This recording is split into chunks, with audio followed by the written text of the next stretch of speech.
President Moon Jae-in came to office pledging to try to restart talks with the DPRK, to offer financial assistance, reopen a joint industrial complex, to try and end its nuclear missile program. On the other hand, he also pledged to strengthen South Korea's own defenses just in case that nuclear missile program goes ahead in leaps and bounds. So it's a carrot and stick approach, and clearly Young-moo is going to be in charge of the stick.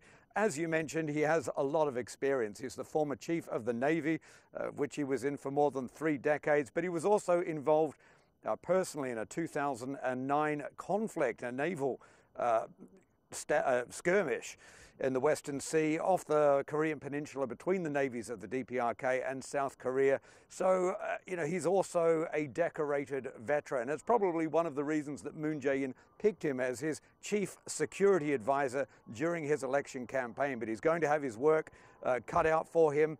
Clearly, the DPRK has shown no signs of slowing down its missile tests. There's been 4 tests since Moon came to office, despite handing out the olive branch for peace talks.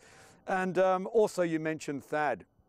Now, that has been suspended while there be an environmental impact test, but we've since heard in the last few days Moon saying that the deployment will go ahead once that assessment is conducted and if it is approved. And of course, Song will be the man in charge of that. But of course, he still must go before the Parliament. The Parliament doesn't need to approve his appointment, but he will face a tough grilling. All of Moon's appointees so far have been grilled by the Parliament. There's a lot of resistance as well to the appointment of a new foreign minister. But in Song's case, he did once list his address as being somewhere other than he lives, so a false address. And in South Korea, that is a criminal offense. So we're expecting to see him take quite a lot of heat for that in the Parliament.